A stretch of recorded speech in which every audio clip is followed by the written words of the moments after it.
Settings. You're live. We're live. Hello, YouTube, and welcome to another installment of the MadLibs podcast. I'm Kevin. And I'm Brian. And we hope you enjoy. Yeah. Did that bring back memories? Yeah, it did. It kind of reminded me of the beginnings. Yeah. Hey, guys, thanks for joining us. Whoa. Wait. I think we need to be a little more inclusive. Oh, so sorry. Hi, everyone, and welcome to the podcast. Yeah, that's better. Yeah, there we go. Hope everybody's having a wonderful Wednesday evening. For those listening, well, on audio, you're not listening yet because I haven't hit record yet. But they're listening on the live stream. It is a little bit late, so I wouldn't anticipate many more people coming. Yeah. And, my wife might hop in because she likes to listen to us while she cleans late at night, specifically on YouTube now. Well, that's nice. But do you notice how I said she likes to listen to us? Yeah. She doesn't like to look at us. Even though we're streaming live video. Yeah, I mean, I don't like to look at me. I love looking at you. No, I like looking. I'm trying to stare into your eyes through the camera. I'm trying to get good at that. I'm looking at the camera. Big shout out to Pete, one of our listeners. Good friend of mine. Gave us some real congressional glasses from the floor of Congress. These have to be water glasses. Yeah, they are. Because I would think... it's a Collins glass, actually, so it's like for, Mai Tais and, vodka lemonades. Yeah. Or a Tom Collins. Or Tom Collins. But I can't imagine them drinking anything else, like a beer or anything like this. No, I mean, I wouldn't. Who was the congressman that I really liked who talked about drinking beer? Bernie Sanders. No, it wasn't. Oh. That you wanted to drink a beer with? No, I would definitely want to drink a beer with him, but there was somebody who came on the Congress floor and talked about how, I'll look it up. It's in one of our previous episodes. Really? Yeah. We talked about him. He was saying how he wants to get back to the days where they can all share a beer together. And I was like, dude, you got my vote. I think that would be great. I don't really share beer, though. I mean, maybe I've shared a beer with my wife. No, you share a pitcher. Yeah, I'd share a pitcher or like a bucket of beers if they and still do. And talking about that. No. All right.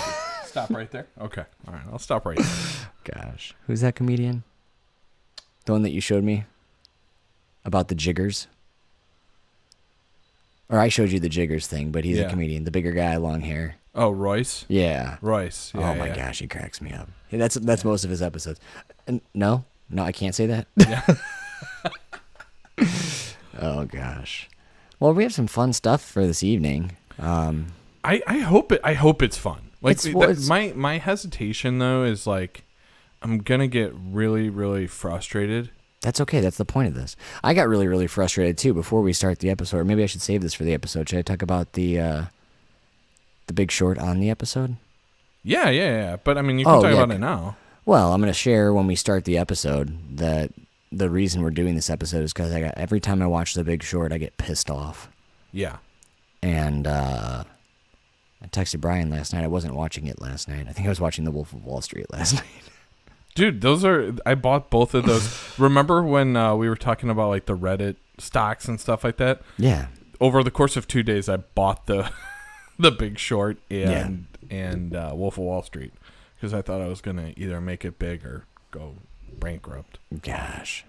Basically, I lost nothing and gained nothing. Yeah, I was reading an article this morning. I got up at 5:15 and I was reading an article. Why? Anna had to work from the office today. Oh. And I always make her come give me a smooch before she leaves. And then I just couldn't fall back asleep. And so I was like, I should read some stuff. I mean, you had to be just so riled up. When she gave you a smooch at 5:15. You had to be... My word. My goodness. Honey, not this early in the morning. I mean, talk about campgrounds, pitching a tent. Is that a spider? Oh, it's just a leaf on a spider web. I'm walking in a spider web. But no, so I was reading an article. It's like, leave a message and I'll call you back. Michael Burry is not against cryptocurrency. I was like, okay. but I read it anyways. And it's just basically like he owns a couple of Bitcoins. I mean, it makes sense. I mean, when you're that rich, right? Yeah. When you're Michael Burry rich, Mark Cuban, like Michael Burry isn't Mark Cuban rich, but Bezos, like if you have two numbers in front of the word millions or more, like there's nothing you shouldn't be invested in.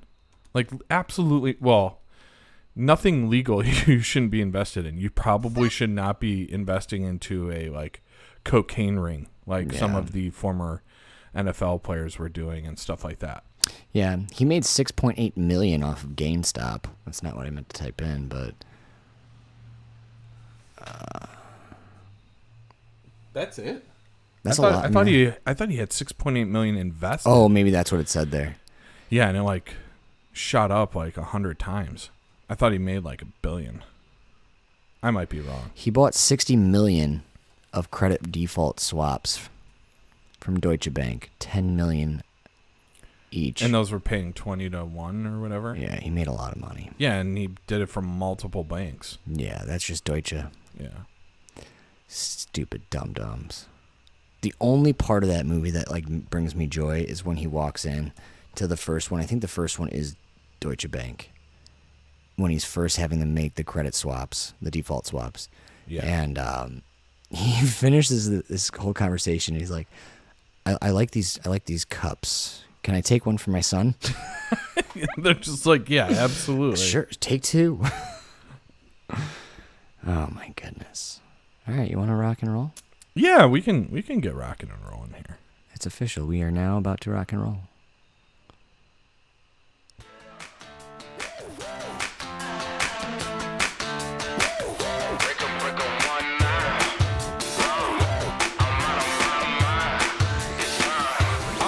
Let's break out. Come on, let's break out. Break out. Tell everybody break out. We about to, it's time. Let's go, let's ride, let's roll. Got me feeling so free now. This is exactly what I need. Yeah. We knocking down the door. Turn up a little more. Hey, what you waiting for? Break out, break out. Oh, we on the map. I can take you now where the party at. We the ones that he just let into the back. And we are live. We're live. It's happening. Always. And forever. And on YouTube. Nailed it. Nice. Well done. All right, well, show's over. Thanks for joining us. Yeah, it's not going to get any better from there. No, it's going uphill. Both ways. Yeah, in the snow. Mm-hmm. Barefoot. Yep. You're going to wink at the camera? For those of you wondering why I'd be winking at a camera, we do stream live on YouTube We now. do. Please, Yeah. please, go like and subscribe on our YouTube channel, Please MadLibs do. Podcast. Take a view of some of the most recent episodes you might have listened to on the podcast. You can actually see us streaming, and there's a lot going on. I usually wink Yeah. at the camera a good amount. We usually Yeah. do a little bit of a pre-math, aftermath. Yeah. On stream, and then we do interact with the chat when we have people hopping in on the chat. So Yeah, I was very surprised last episode. yeah, we had people like Richard hopping in. Yeah. Who else? Sam. Yeah. Chris has hopped in. A couple others. My Oh, wow. wife usually likes to text us. So Yeah. we do get interactivity, but it's also another way for us to put out content in a way that'll help build the community. And so far we've built a pretty wonderful community of Yeah. people, and it's just been through word of mouth. Now we're trying to help build the community with the work of the Google algorithm. I mean, we're basically a couple of podcast architects. Yeah, Just building slowly. just building. Just building. Yeah, It happens. How are you doing today, Brian? I'm 'Cause doing you look, well. I mean, you look great. Red is Oh, red thanks. is definitely your color. I appreciate that. Yeah. I was wearing gray, and I think gray is probably the least flattering sweatshirt color. I think it's flattering when men wear sweatpants that are gray. Yeah. In a particular region, and by that I mean the knees. But when you wear gray sweatshirts, not as flattering. Certainly not on camera. So I don't know. I don't know about gray sweatshirts, but I will tell you that gray t-shirts don't look good on me. Really? Yeah. Yeah, they probably look better off of you. Thanks. You're welcome. More of a black T-shirt guy. Yeah, I mean, black is it's slimming. Yeah. It pairs well with Everything. every kind of clothing. Yeah. It goes well with jackets, different types of pants, shorts, shoes. It doesn't really matter. It goes with everything. Yeah, I'm a classic black and white kind of guy, you know? Yeah. Yeah. Well, we hope you guys are having a great day. Yeah, how are you doing? Me? I'm good. I'm tired. You know what I mean? But I'm always tired. But that's why I was going to get That's the secret, Captain. I'm always tired. Yeah. Little Avengers in there, huh? Yeah. But I was going to get the Post Malone tattoos under my eyes. Anna didn't go for that. Always tired. Yeah. I'm not really. It's just, after a day of work and everything like that. But Yeah. what are you going to do? Yeah. We're going to, I'll tell you what we're going to do. What are we going to do? We're going to podcast about it. I will say this. I'm Say always excited to podcast. I'm always excited to interact with people. We've been doing this for 120 something episodes. Yeah. We still get comments and constructive criticism back from people. Certainly. I think it affords us an opportunity to have the difficult conversations.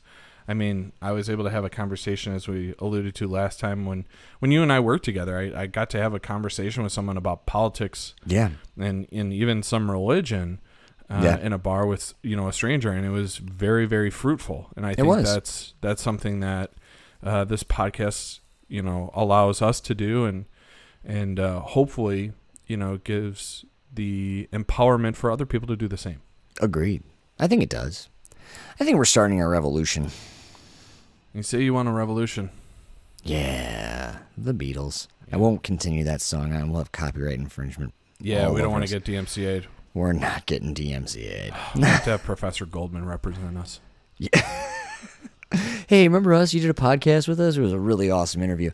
We're in some trouble.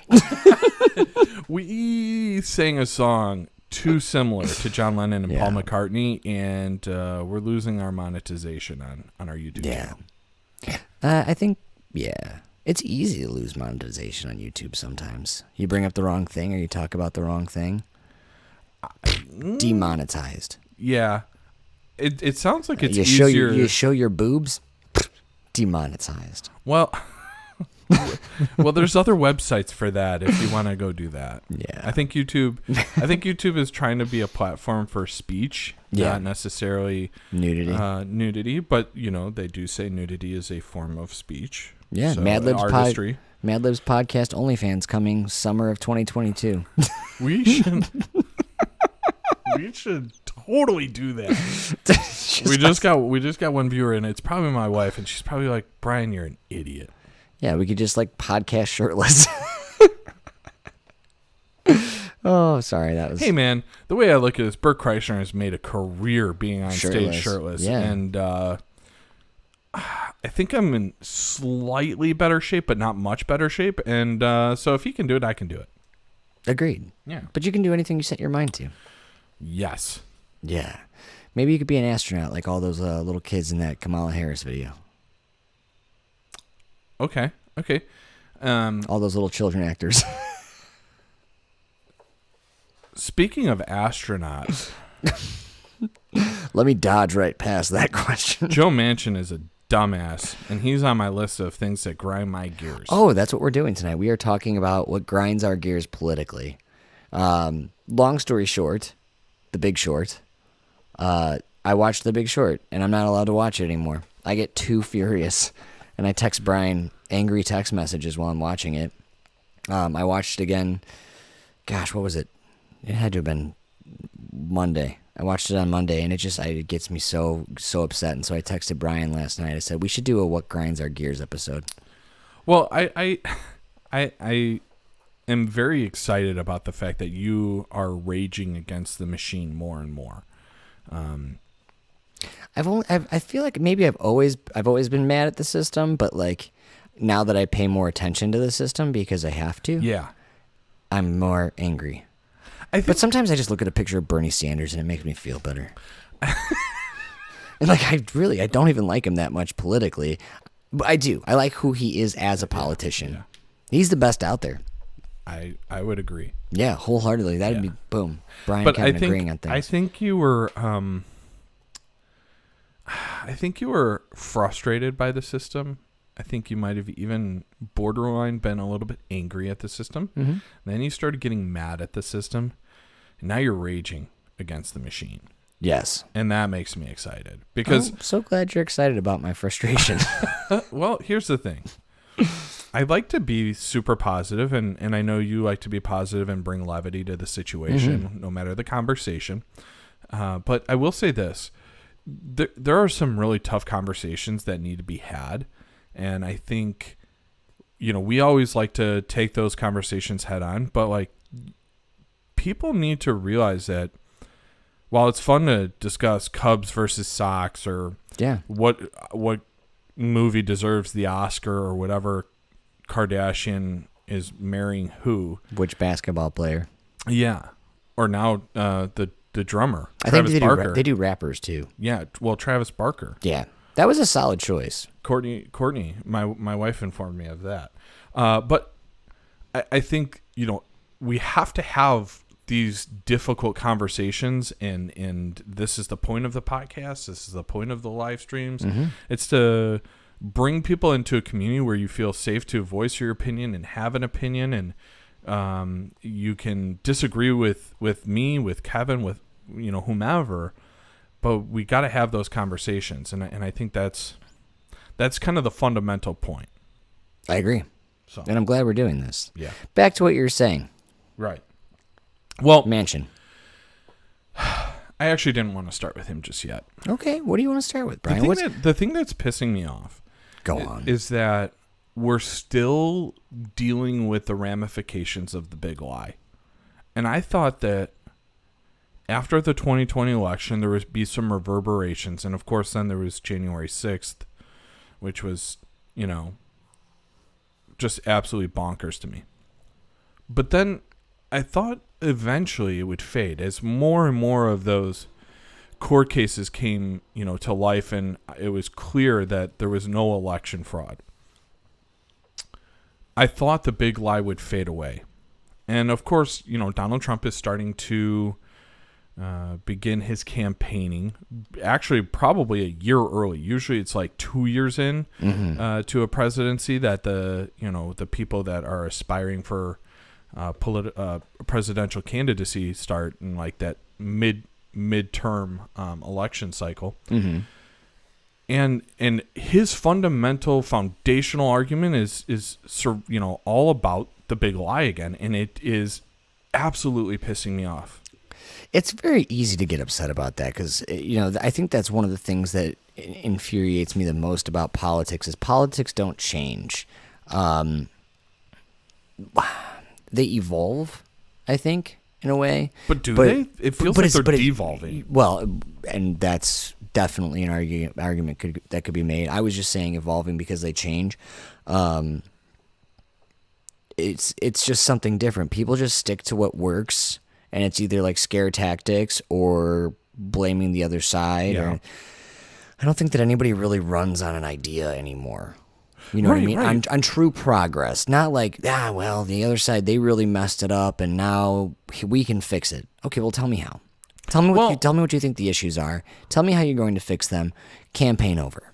I slightly disagree with that in the sense that, like, you had Elizabeth Warren in her, two penny taxation on millions or whatever, and you have Bernie running on all kinds of things, and you even had, Joe Biden running on his climate change deal and all of that. So you had some platforming.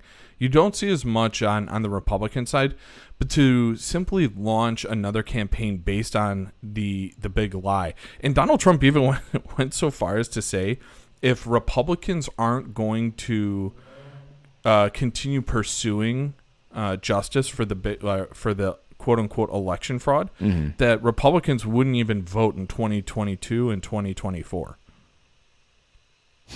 Which for me, I was actually kind of excited. I'm like, well, no, Republicans are actually going to not vote, right? Like, they're not going to not vote because Donald Trump told them not to vote. that makes no sense.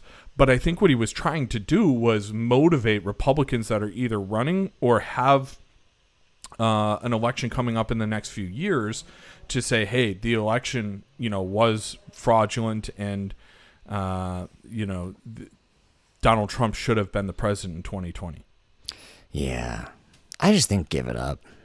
I guess to his credit, he's not a quitter. And he's at least trying to be somewhat consistent about it. It's just like usually when you see someone being consistent about something, you want them to be like Bernie Sanders consistent. Right. Well, and like, you know what I mean? Actually be running for something or running on something that's a little bit more substantive. Yeah, that's the one. So that's what I said. Yeah, you did. No, that's the Goonies. Oh, booby traps. You mean booby traps? That's what I said. Fucking Data. Poor guy. Fucking love him. So I guess my big thing is not only that Donald Trump is perpetuating the big lie. That I could understand. Like, it worked for him in 2020. It gained a huge war chest of campaign money. Yep. All of that. None of it went to campaigning or searching to find out if there was fraudulent. Yeah. It's sitting in his own. It's sitting underneath his golden. It's sitting in his campaign funds. That's where it's fucking sitting. It's sitting underneath his golden toilet. I just want to let you guys know that I'm running on my own funds again this time around, which is really your funds that you gave me to fight the fraudulent election. Thanks. But I don't understand how people are still sticking with it. Like, at what point do people move off of an opinion?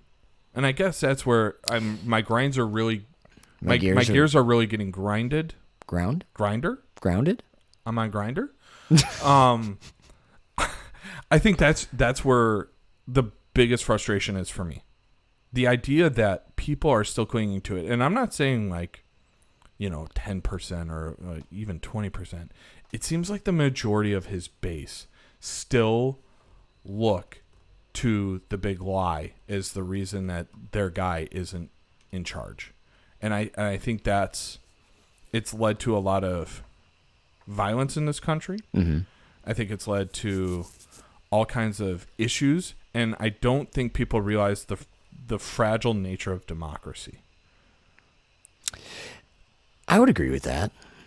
Like, we've taken for granted this experiment of democracy. We year in and year out have our municipal elections. Every 4 years we have a presidential election. Yeah. Every 6 there's a new senator in our state, or whatever the case is. 2 in the House. Whatever the case is, we've always taken it for granted because it's all we've ever known. Right. But, when we see what happened on January 6th, and even since then, the amount of partisanship that has been happening regarding that January 6th commission, the amount of partisanship shows just how fragile democracy is all around the world, but just as much here as anywhere else. Yeah. When do you think... Because, I mean, obviously there's always been a divide between Democrats and Republicans. Do you think it was Donald Trump that really greatened that divide? Or when do it? Yeah. I mean, obviously he definitely added fuel to the fire. I feel like the country is definitely very divided now. I think maybe we're coming back a little bit from that, slightly. I'm not going to say under Joe Biden, but as things have calmed down now that Joe Biden is president, I wouldn't really give him credit for that. I think it really started, and I know we've talked a little bit about this. I know Reagan, for me, was probably, in hindsight, one of the worst presidents to have. Yeah. In American history. People be he like, he was a very talented... He didn't have slavery. He didn't. Yeah, but the economic divides that we're having today, plus, when we talk next Sunday about prison reform and stuff like that, we'll see like his war on drugs and how that affected the minority communities. When we talk about the AIDS epidemic and all of those different things, I think he's one of the worst presidents. But he had a way of still, what was it? Tip O'Neill. So he was able to speak with people. Democrats and Republicans were able to kind of commingle Yeah. right? They would beat each other up on the congressional floor verbally, not physically. But then, afterwards, after 6 o'clock or 7 o'clock, you go have a beer with your buddy who happened to be on the other side of the aisle.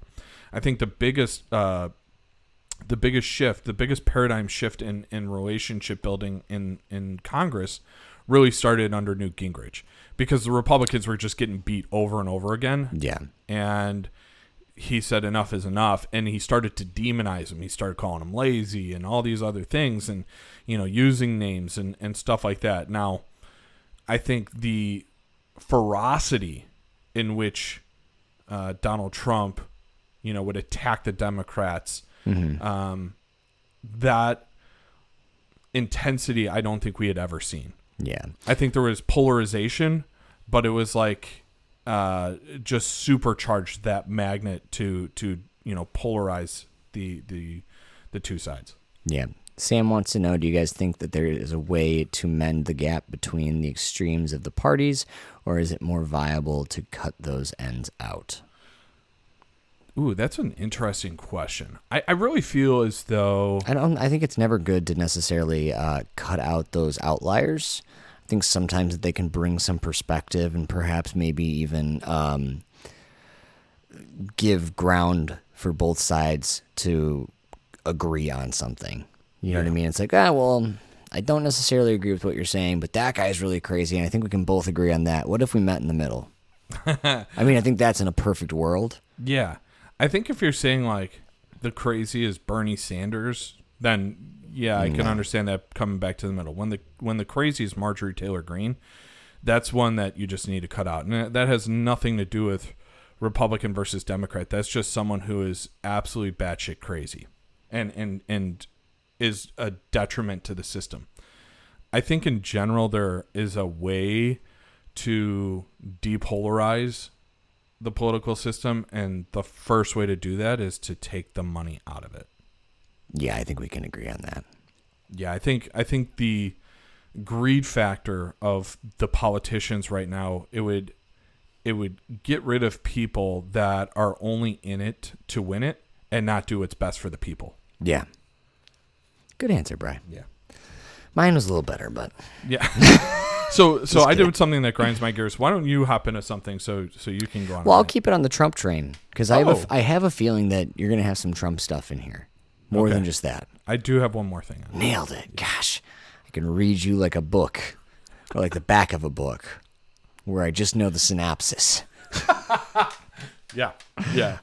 So something that bothers me in politics, this probably has become apparent. Hopefully this has become apparent throughout the episodes, is that I don't like comparison in politics. I don't like, because a perfect example is, well, at least it's not Trump, or it's better than Trump. Well, saying something is better than dog shit doesn't make it good. And it drives me nuts. I think I caught it on something on CNN or a clip of CNN. They were doing a comparison, and it wasn't even what they were saying. It was just the comparison in general. I hate the fact that you're just gonna compare it back to that. Well, yeah, Joe Biden launched some fucking missiles or did some drone strikes at Syria. At least he's not Donald Trump. Well, and that wasn't the exact thing. That's just me making an example. It absolutely drives me nuts. I think that we should judge each individual president based on what they've done and what they haven't done, what they've accomplished versus what they said they would accomplish. Mm-hmm. I think that that's how it should be. Judge them on the merits. Yeah, I think it infuriates me. Yeah, and that's fair. I think a lot of things, specifically in politics, there's a lot of subjectivity involved. So it's like, because a lot of politics is opinion based, you have to set some sort of standard, and it's hard to do without creating a relationship between what happened and what is now. However, I agree, saying like, Joe Biden is a good president because Donald Trump is so bad, and look where Joe Biden got us. Like, I think Joe Biden has been a mediocre to, well, comparatively speaking to a bunch of our presidents, he's fine. But from what I want him to continue to be, he has a lot of improving to do. Yeah. With that said, and that's funny that you said mediocre, because that's kind of, and I could be wrong in assuming this, but when we did our Biden grades, yeah, I gave him a C yeah, minus. yeah, Sorry. yeah, I was gonna give him a D, and then I got generous on it. yeah. Would you say he's more in that C category now? And I gave him a B. I think he's a C plus now. I think C minus is below average, and I don't think he's below average because I think. But here it is talking about comparisons. I think so many of our presidents have been absolute trash. Yeah, we can agree on that. Yeah. Like, if we go back in time, and it's not just like, oh, yeah, well, of course, you think Thomas Jefferson was trash. He, had slaves. Well, yeah, but there were And he other killed a bunch reasons. of people in yeah, New Orleans. and he was a rapist, and, like, there's all kinds of other things. Like, Pronounced therapist. So I mean, there's elements, and people like to excuse those things. In at no point through the lens of history should we be like, yeah, no, that's excusable. Like Christopher Columbus, like, no, none of that is excused. No. Like, it wasn't. Here's something that's interesting is when people talk about Christopher Columbus and they're like, well, he was, he enslaved people because that's what they did back then. When he went back to Spain, he was not well regarded. Like, he was punished by the king and queen.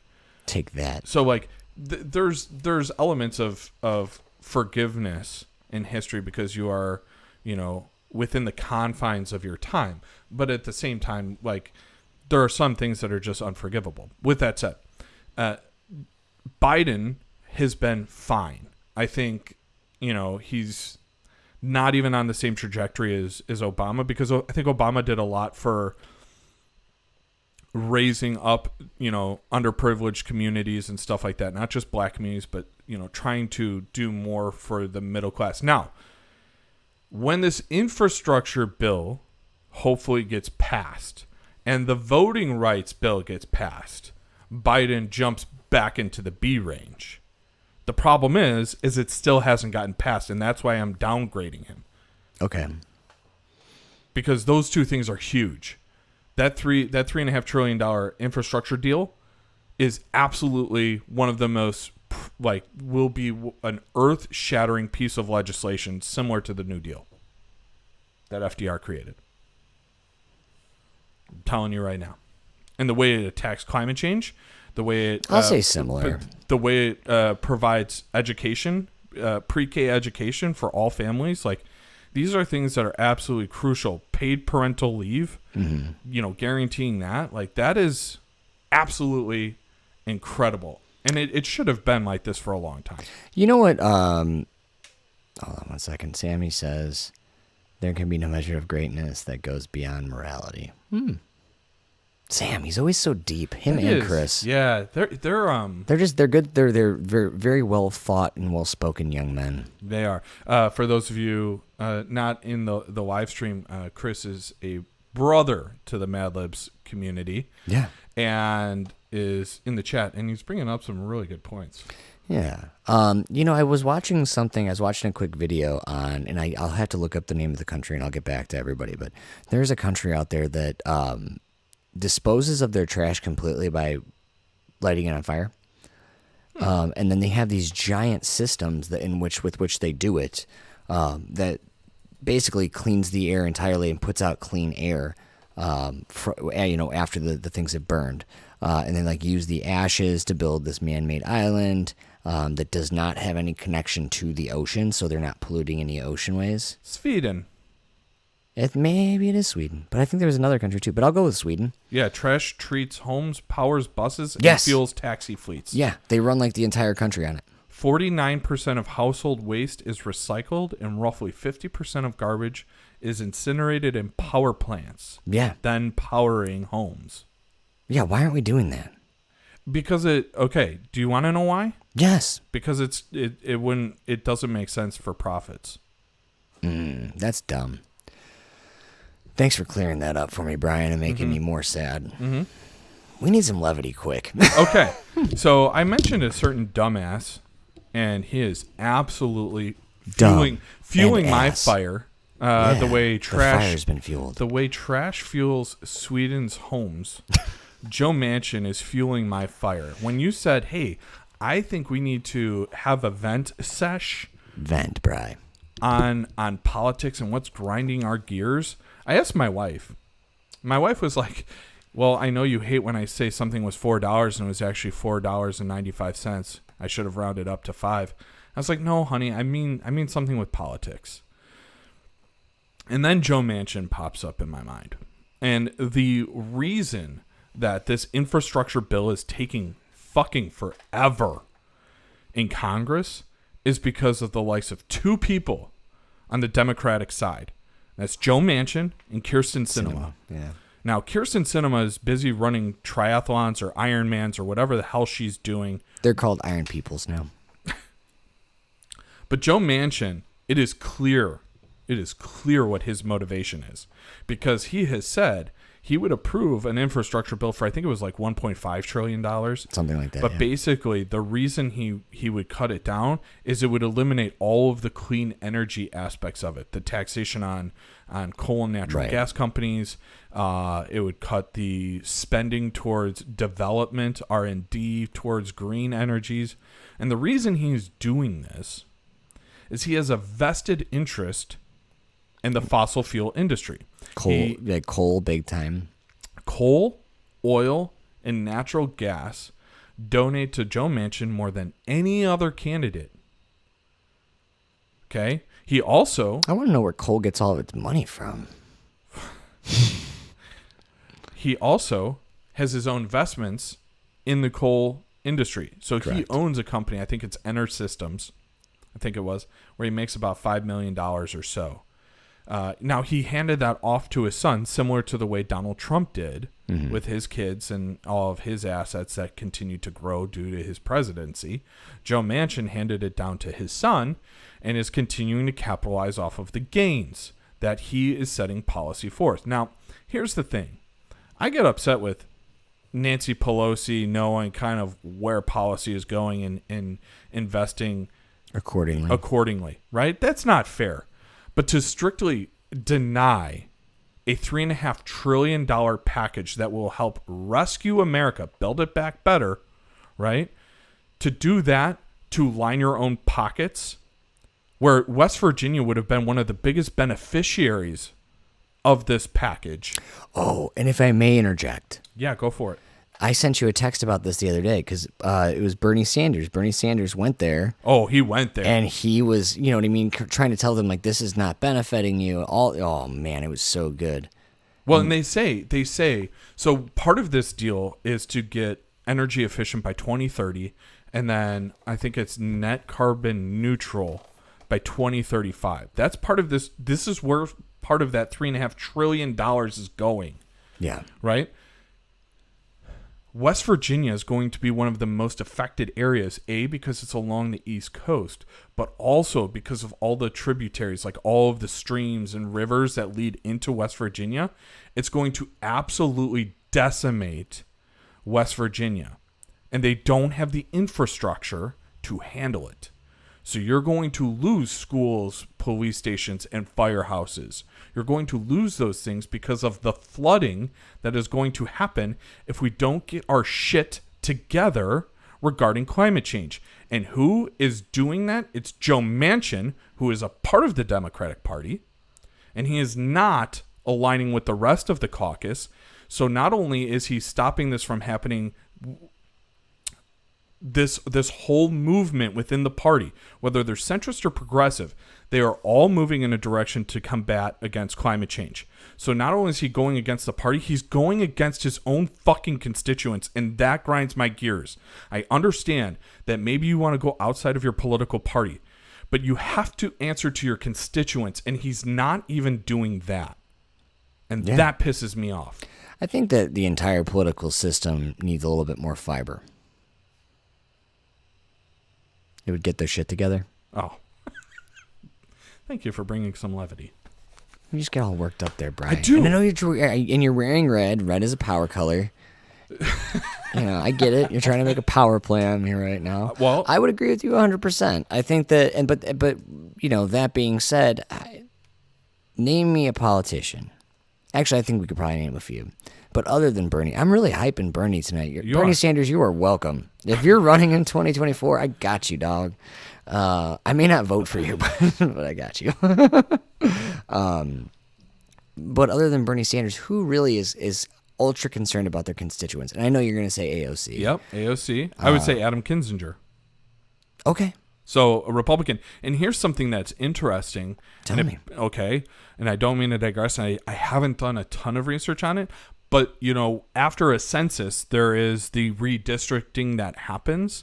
And it looks like the Democrats are trying to squeeze Adam Kinzinger out of that district by realigning it in a way that would benefit a Democrat. And that pisses me off because, A, we shouldn't be doing it we shouldn't be gerrymandering, right? It's a bad practice. It's evil and it doesn't benefit the American people.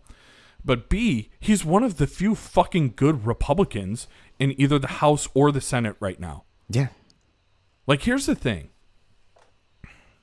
When you're talking about bad police officers, right? It's not just I was watching a video of this man.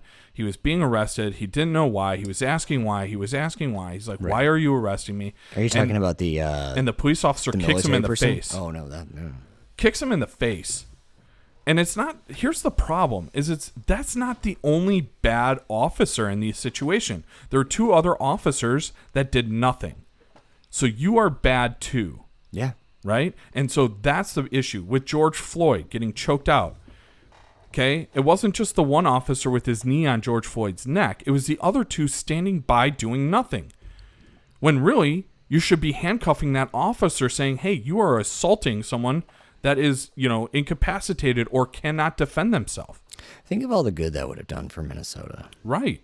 Now, here's the thing. It's very similar with the Republican Party. You have someone like Adam Kinzinger calling the shit out on the entire party. You have a Liz Cheney calling shit out. I do not agree with almost anything Liz Cheney says in regards to her political policy. Adam Kinzinger, I'm a little more aligned with, but not by much. But I don't want to see them completely knocked out because they represent their constituents well and they do the right thing when the bell tolls, when they have to push come to shove, do the right thing. Those are people that do the right thing, and we shouldn't be squeezing them out by fucking gerrymandering. Yeah. Sorry, I was responding. No, I'm you're responding good. to the chat. So that's my second thing. Do you have another thing that grinds your gears so I can take a breath? Fuck. I'm sure there's quite a few people that are really enjoying this, to be honest with you. I'm glad. We get a whole lot of likes and shares out of Brian ranting and raving. Like the liberal lunatic that he is. That's a double L. That's called alliteration, Brian. Oh, Kevin, share something. Oh, wait, but before you do... Go ahead. No, go. You're good. You're on a roll. Come on. No, I was gonna say there's other there's other candidates. Just fucking go. There are other candidates, Brian, and that's what really grinds my fucking gears. This goes back to what you said. Take the money out of politics. Yeah. It would be so great. You know what I mean? And I've come up with some outlandish ideas where campaigning should just be you going up to the stage saying, here's what I want to do, here's how I'm going to accomplish it, here's the money that I need, here's how I'm going to get that money. Yeah. Like a fucking business plan. It should be a business plan. Okay? Run this bitch like a business. A very compassionate, kind business that cares about their employees. Because that's all we are, is a bunch of fucking employees. Even though I own this. Go on. I make that reference a lot as well. Do you? Running America like a business. And now that I'm in my mode, and that pisses me off too. I'm glad, Brian. Why are we running this country like a business? I know there's an economy, but we should be running it like a community. No, and that's fine. Okay. Let's run this. I'll let you go. We'll run this. I'll let you go. I'm sorry. We'll run this. I'll let you go. Shut the fuck up. Okay, let's run this bitch like a Woodman's then. Co-op? Co-op. A coup. A co-op. A coup d'etat? No. Ooh. No Myanmar here, sir. No January 6th here. None of that shit. No. But no, we should run it like a co-op. Then we should run it like an employee-owned business, because we do want the country to be profitable. We do want to take care of our employees. We do want our officials and our people, our constituents, to have a vested interest in the betterment of that country, and they do. But the issue is there's just so much money in politics, and this actually goes back to what made me kind of come up with this subject in the first place, and that is what I said to Brian via the text massage was.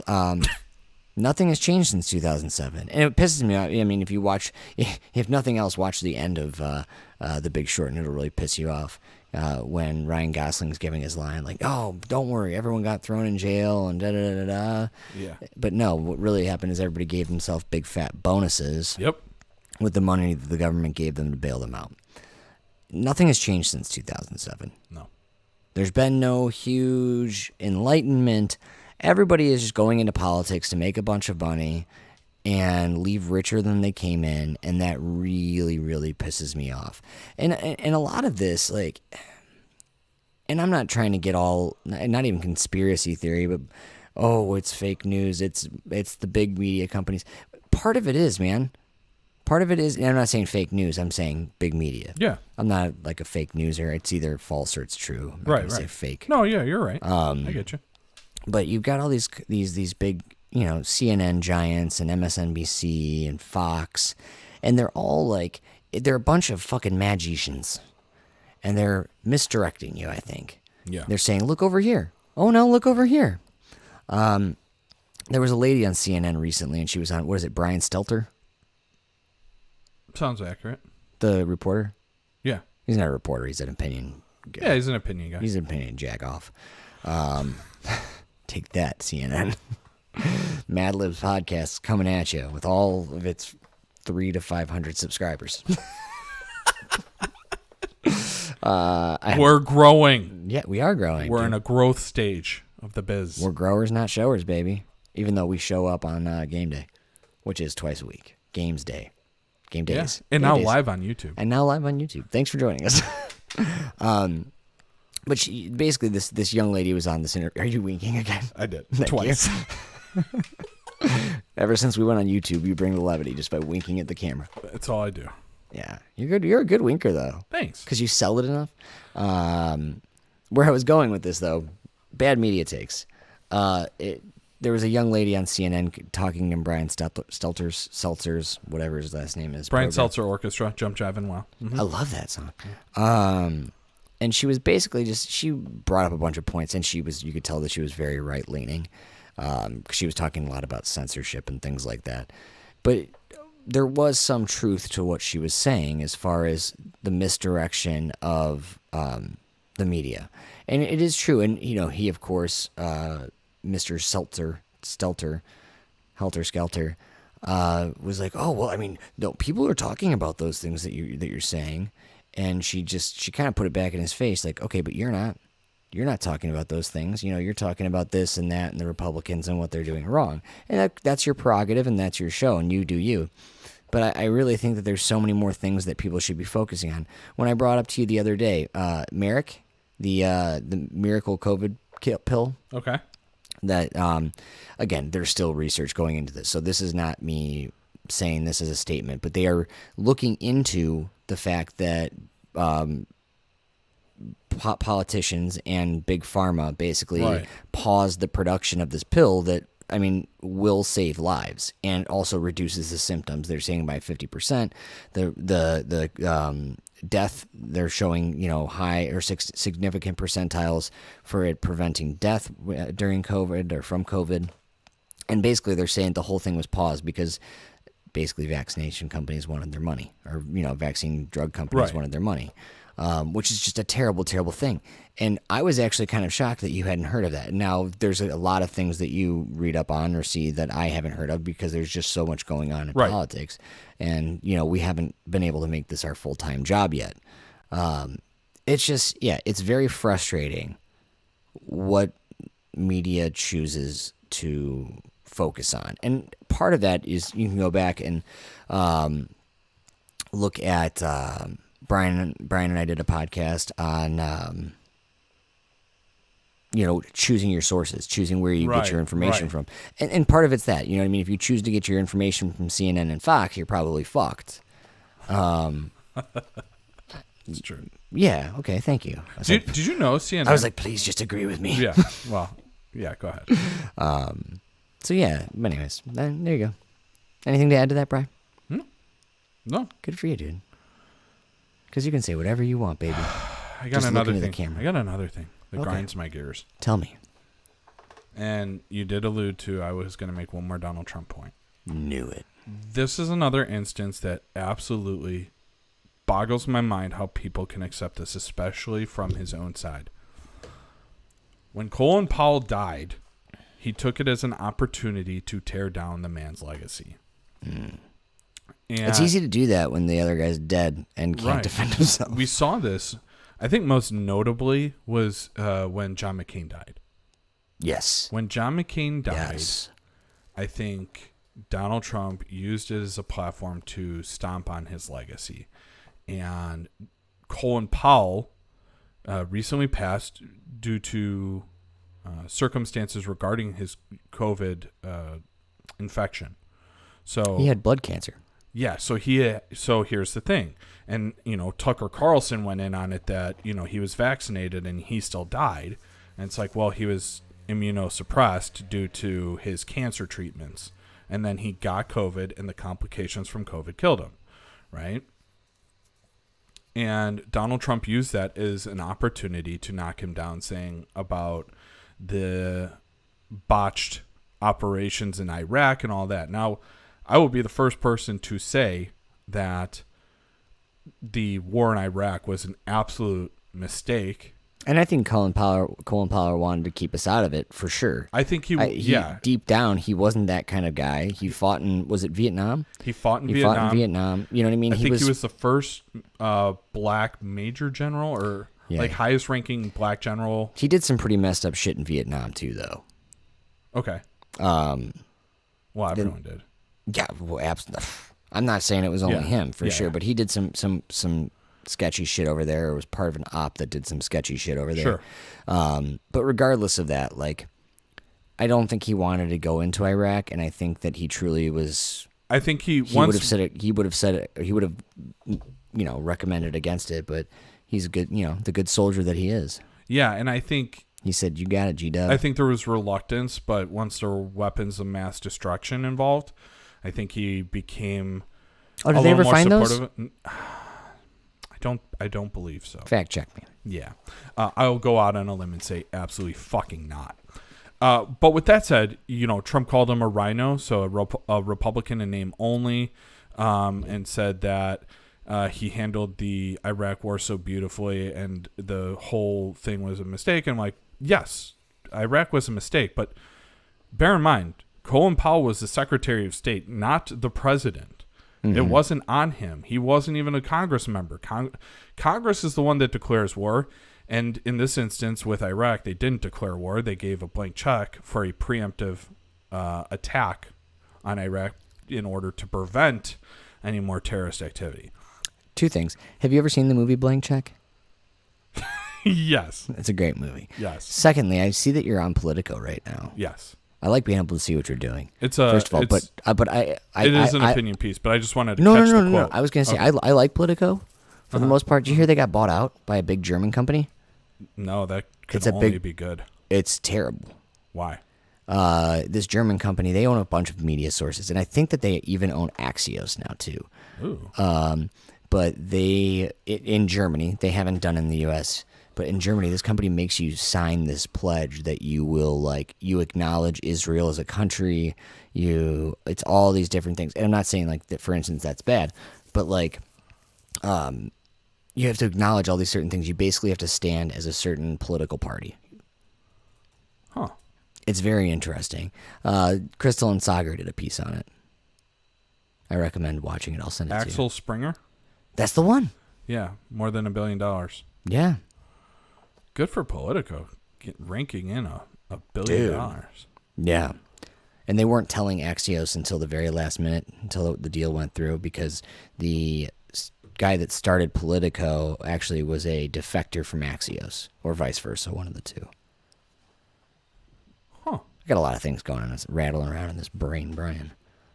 Yeah, I think Politico is pretty good in terms of a news source. I'm hoping that doesn't go downhill. I don't think it will. I'll have to do more searching on that. I didn't hear about this. No, it was that's in the why New York Times, and I didn't even see it. So I don't. When was this? This was, I think it's probably pretty recent. August. Yeah, I should have known. August? Yeah, August 26th, 20. So 2 days before my daughter's birthday. I was a little bit busy. August 26th, the day of my wife's birthday. That is. It is. You're welcome, honey. I remembered. And you remembered that Politico got bought out. Oh, yeah. And actually, while we're doing happy birthdays, not really happy birthdays, but talking about people's birthdays, that was my mom and dad's wedding anniversary day. Happy anniversary, Mom and Dad. Great job. They came and visited me at work. It was great. That is nice. And then they went to the candy store after.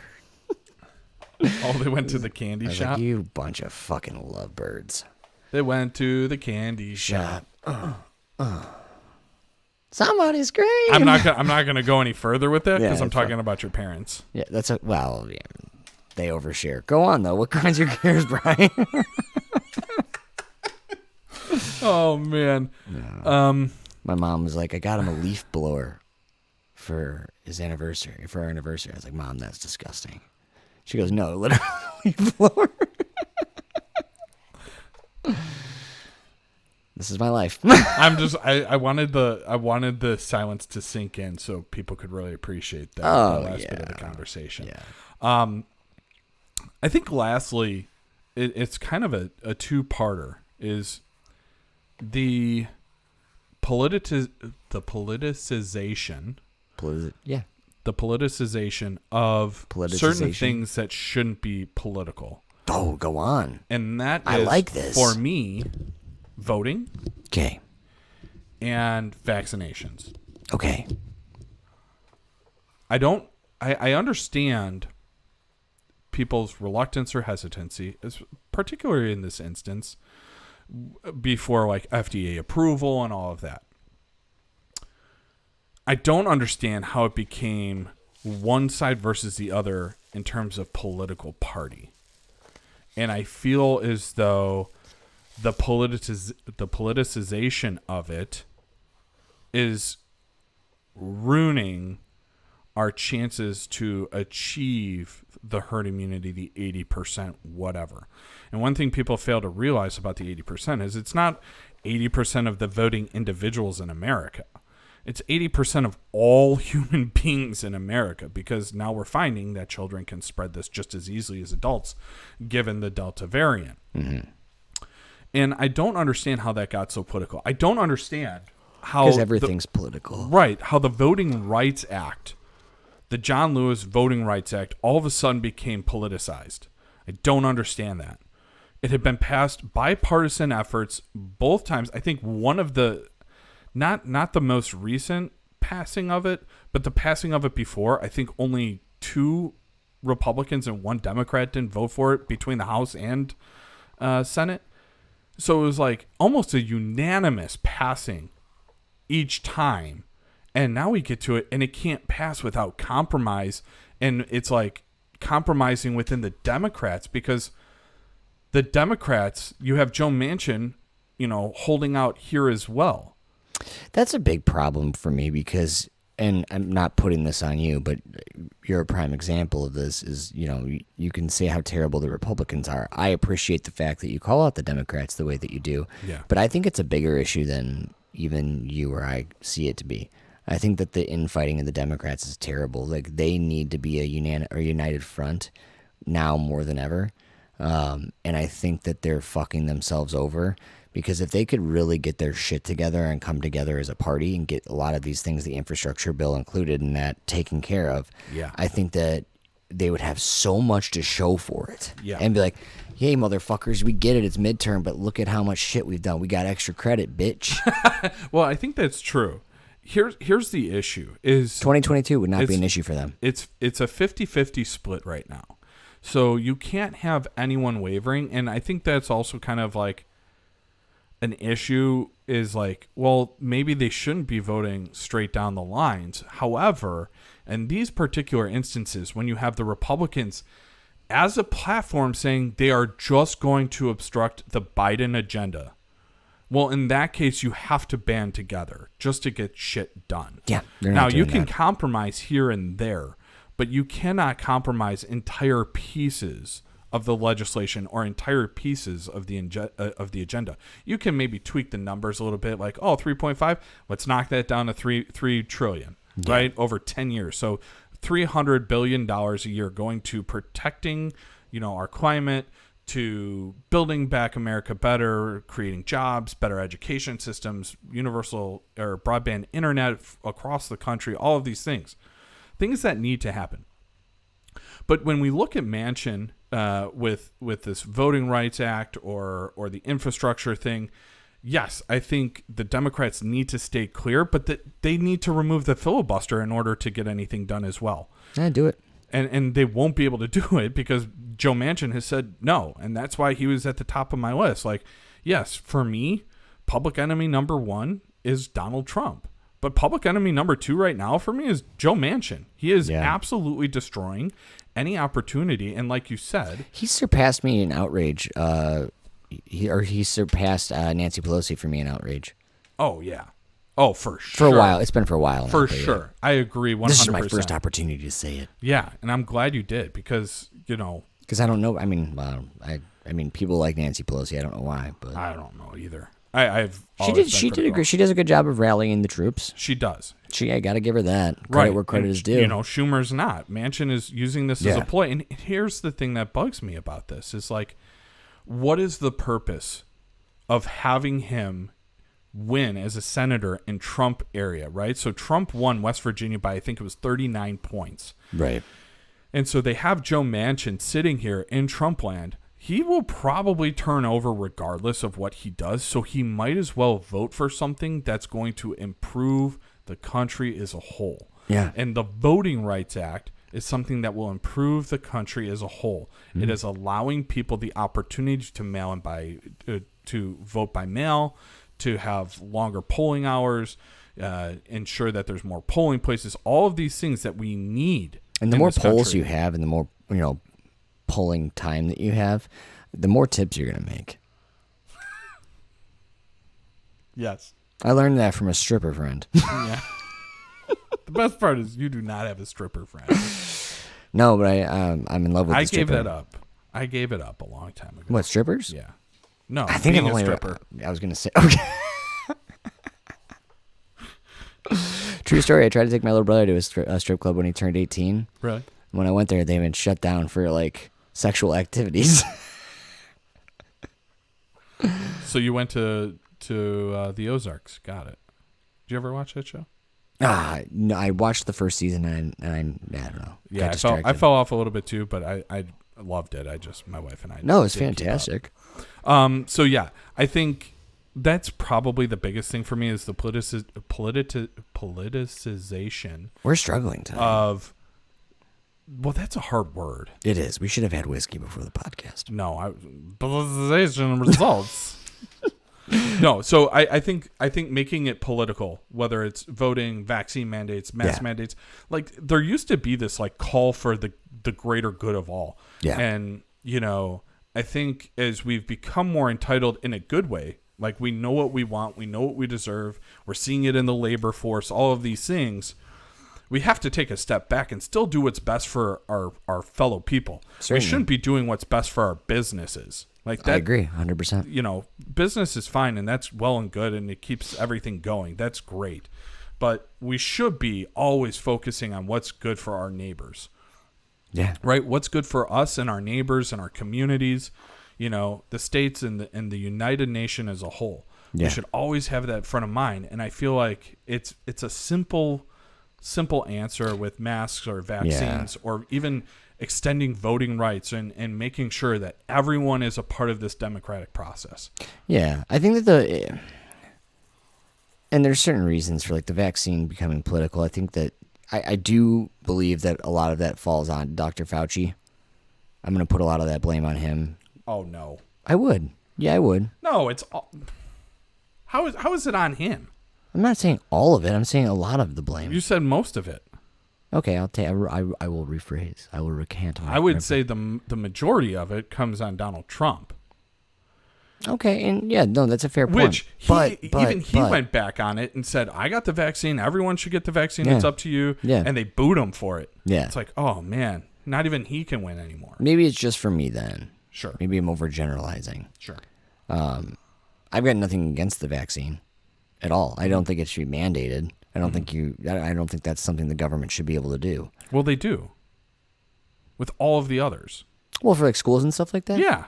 Yeah, but that's based on a lot of on like districts and stuff like that. I think there's a lot of schools, and you can still get exemptions for like religious reasons, and they're all dog shit. I love those vaccines. I love all those vaccines. But that's the thing. Vaccines Great have always vaccines. been. They're really good. All of those Probably the vaccines best. started off in the same stage we are Yeah. in. Okay. Brian, I'm not talking shit about the vaccine. I'm talking I shit know. about Dr. Fauci. Let me finish. Okay. He fucking grinds my gears, that fucking Dr. Fauci guy. Okay. I'll tell you what.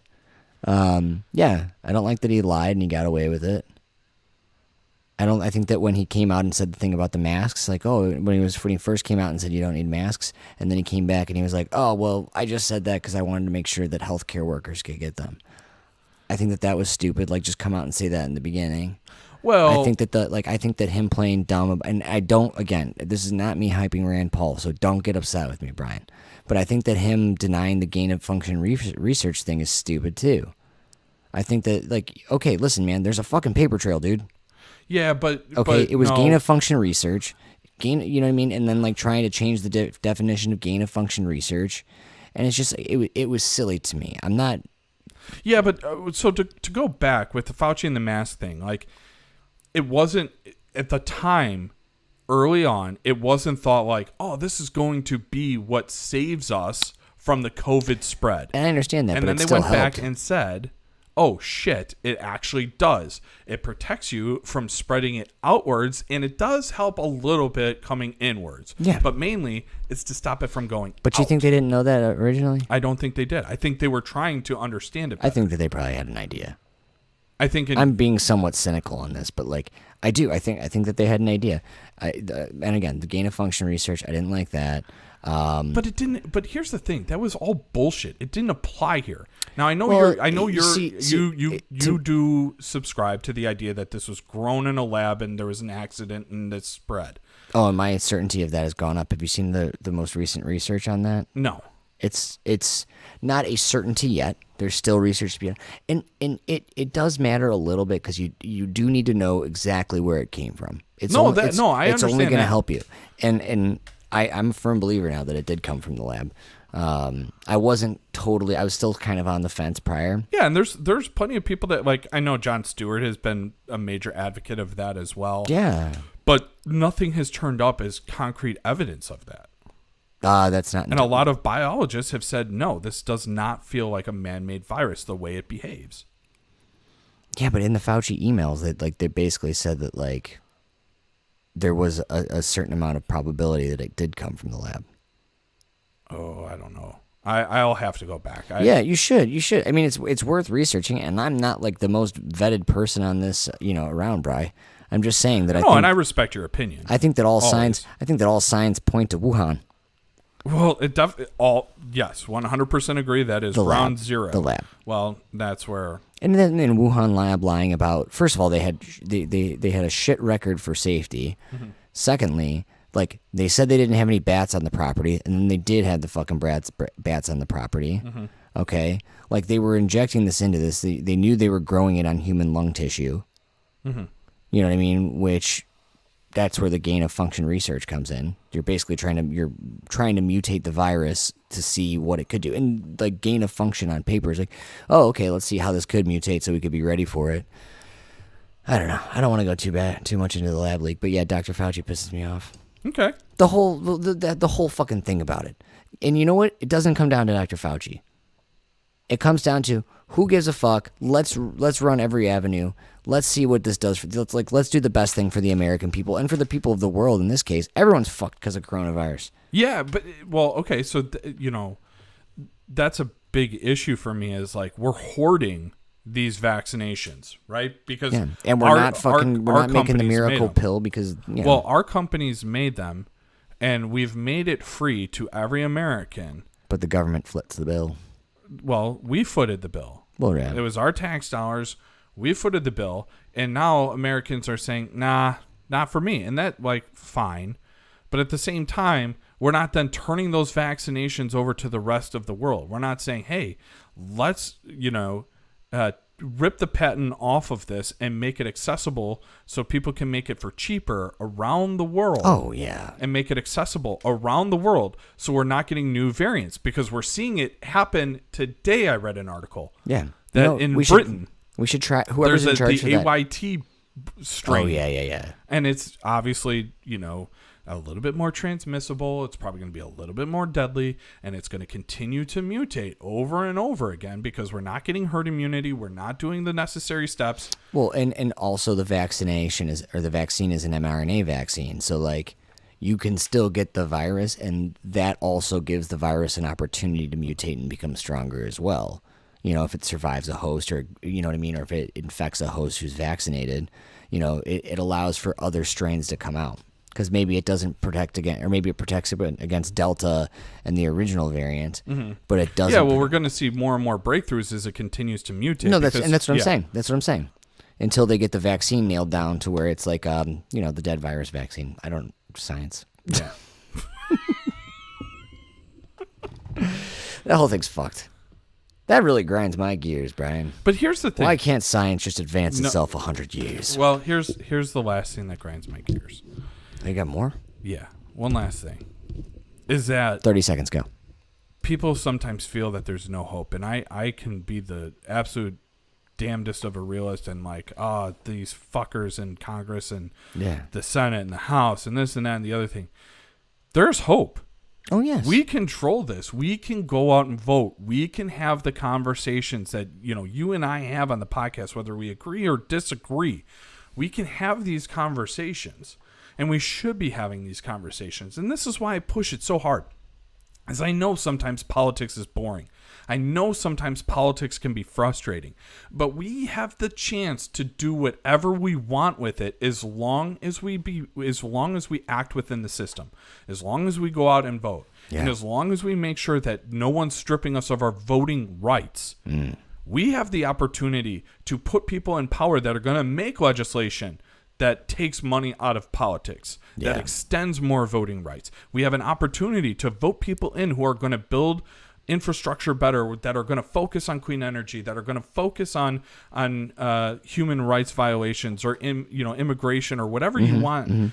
We have that opportunity, and I think that's a beautiful thing, and it grinds my gears when people don't take that shit seriously. Yeah. Gosh, damn, I love you. You know what's funny, too? I thought about you and Christine the other day. Yeah. Because there's that, everything going on with Joe Rogan. And because he talked about, I can't say it because we're on YouTube, the name of the drug. They'll demonetize us. Oh. It's an I word. Oh, yeah. And it rhymes with pectin. Yes. Yes. Okay, I know what you're talking about. Yes. There's a drug out there that's like they're starting to run some trials. They've run trials in other countries, and it's like shown some promise. It is a drug that is used as an anti-malarial. Yeah. There's also a veterinary version of it. Basically they smear everybody for it because there was like a big rush. People were going to vets and trying to take like the horse version of it. Yeah. But it has been prescribed for use on some people have used it for use of on COVID. Well, yeah. And so he had, basically CNN smeared Joe Rogan for using this drug and saying he used this drug. Then Joe Rogan had Sanjay Gupta, I think it's Gupta, on his program, and he talked about it. And Sanjay kind of said, like, or Mr. Gupta, I don't know him, I should say Mr. Gupta. Dr. Gupta, thank you, Jesus Christ, Brian, you saved my life. He was on there, and he said that, like, that CNN was wrong to say that Joe Rogan was taking horse dewormer. Right. Which they are wrong to say that. You're spreading a false narrative. And I was starting to get really pissed off about it until Joe Rogan posted a meme And it says, it's got a picture of Joe Rogan in his podcast studio, and it says, "Oh yeah, I've been drinking a lot of water lately." And then it showed Brian Stelter underneath it saying, "This just in, Joe Rogan drinks a liquid that is commonly used to help cool cars." That's actually good. Yeah. Yeah. Keep the memes coming. Yeah, you know what, Brian? This was constructive. I feel like I'm pissed off still. Well, you got to get but it I feel out. better. You gotta get I out. was going to say, I just vented. Yeah. This is a long one, 2 hour and 7 minutes we're at Yeah. already. Gosh. You know what, guys? Let us know what pisses you off. Hit us up on Facebook. Put a Yeah. comment in our YouTubes. Yeah. All that stuff. You let us know what you're feeling, what's bothering you, and Brian and I will fucking talk about it for you. That's Maybe what we're here we'll for. invite you. Maybe we'll invite you to the podcast. You can talk with us. Yeah. You can talk to us on our live streams. We'll answer. Mm-hmm. We did it all night. All right. Gosh. Anything else, Brian? Do good. Be great. Love you guys. Love you. I get it now. You always do the "I love you" thing. I'll start doing it too. And then I'll be like, "Wolfpack, bitch." Oh my goodness. Oh, I need a drink. All right. That was good. I didn't think we were gonna go that long. Oh, I mean, you give me a platform to rant. I'm gonna rant forever. You pissed Brian off. Well, then you pissed me off. And then you got a 5'6" midget coming at you. I may not be big, but I'm wiry. You know. What was Fight Club? He wanted to take on Abraham Lincoln because he was wiry. Yes, yeah, you're absolutely right. I appreciate you pulling that one out of the bag. That's good. That's real good, Brian. Thanks. My goodness, still live on YouTube. This is what it's like to be with us after the recording. Although Brian's not looking at TikToks, he's researching. Yeah, I'm interested in this Axel Springer thing. Yeah, it's very interesting. See, I'm glad I could tell you about it. I don't know enough about it yet, but I just, little tidbits. And like I said, the piece on Breaking Points is pretty good on it. I think they do a good job of the thing about them is like they're a step above us as far as like they are more newsy. You know what I mean? You feel like you're watching a news program. Whereas with us, it's like fucking talking politics with the good old boys. The good old boys that do a shit ton of research for you. Yeah, I would say so. Yeah, and I like It's like if two bears in one cave actually did research on politics. Yeah. That's what it is. We like to have some fun. Yeah. Christine's probably going to say something to me about talking about Joe Rogan. Well, I didn't go into it, but the reason Joe Rogan got better was he had monoclonal antibodies. Well, which is now FDA approved. Well, and they don't know what got him better. It wasn't He the literally threw the kitchen sink. Well, there are a lot of studies in like South American countries that have shown that it works. Actually, in a couple of European countries now too, I think. Most definitely as a what's the word for a preventative medication?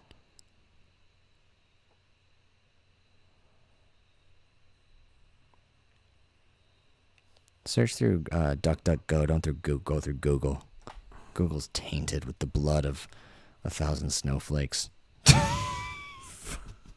fuck? I don't know. It's late. I've been up since this morning. Early this morning. I know. You had to pitch a tent nice and early. Shut up. Brag guy. My brag guy.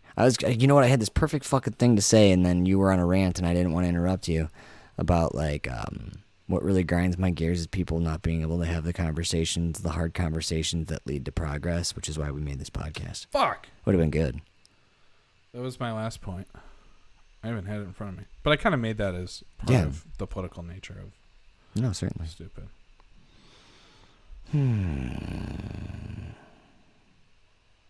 Nailed it. Nailed it. I gotta buy one of these fancy screens that you got here, Bri.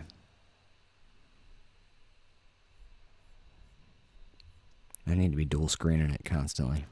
I know, right? It's real nice. I feel so fancy. Like I feel like I'm probably hacking the mainframe. I think your wife's still watching. Well, not watching. She's listening.